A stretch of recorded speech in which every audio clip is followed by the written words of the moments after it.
Touch select all, and welcome to our episode of In Conversation with TCVC News.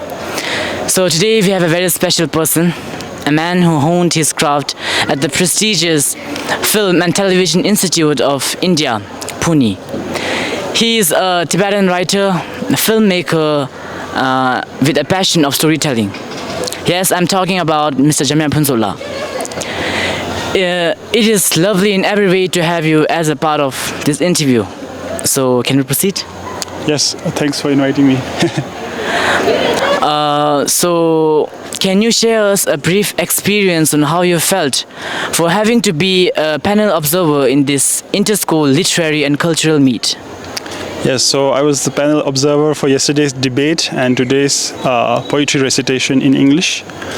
Yesterday, I felt that with regards to the debate, the students were very well prepared, but there was very less time devoted for the main point of the debate, which is the debating with your opponent.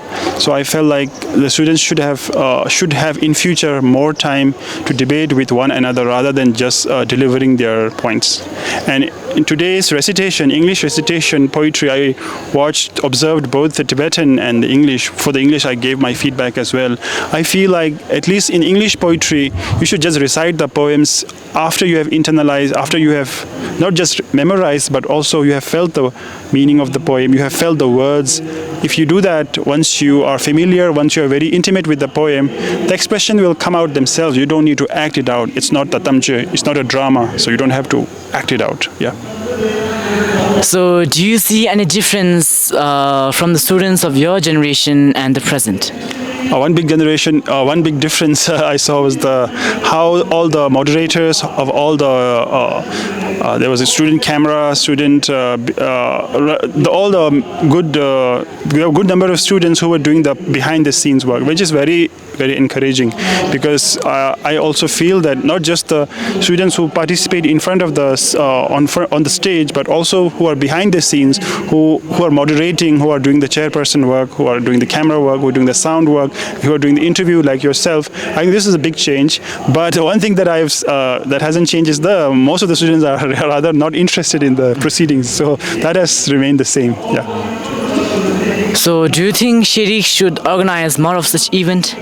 Yeah, I think, of course, during my time, this is way back in 2000, yeah, 20, almost 24 years ago, I participated in a similar, it was called Millennium Meet, so that we had literary culture, I don't know, we had literary activity, competition. Back then it was not a meet, it was a competition. So I do remember, but with regards to let's say, if you take the example of the tamje, right, drama, so I think you could, it's a wonderful concept, but which can be improved. I think the drama, way it is presented in our schools, has remained same, more or less.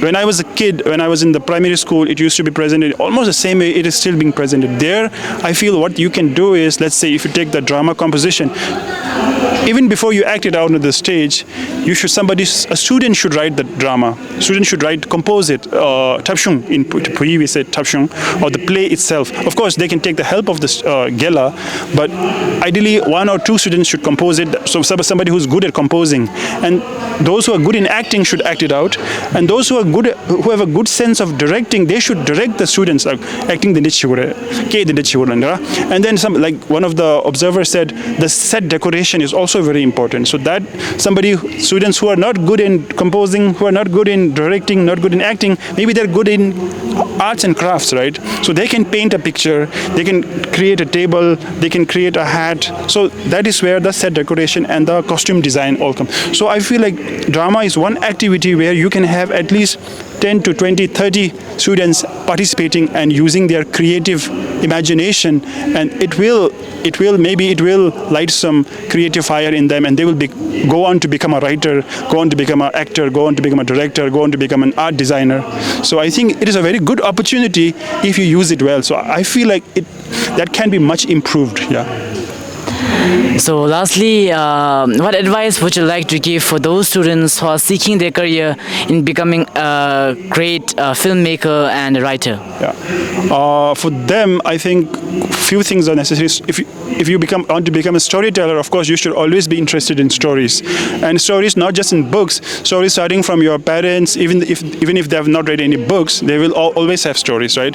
So from your grandparents, from your neighbors, from your community, of course, then you can get a lot of stories from books, not just from Tibetan, your own culture, but books from other culture, English, Hindi, whatever. So you should always be in love with stories. So that's one thing. And then after you have read, after you have taken in all those stories, then you should take the time to write. So you should have the discipline to write. So writing is often not just, if you are a genius, maybe you can write a story in one go. But often, as I struggle, you have to write one story 5 times, 10 times. You have to take months to write a story. So there, it's not just about the genius, it's also about the discipline. So you should have the habit of sitting down, sitting away from, like taking some time off from your friends, for society. You should be alone, you should read a book, you should then write. So reading, writing, being alone with your thoughts, composing stories in your heads. If you are that kind of a person, then I think that's a good career to pursue. We need more writers and more storytellers in our community. Yeah. So this is all for today. Thank you so much, Jamyang, for your time. Thank you so much. Yeah, thank you.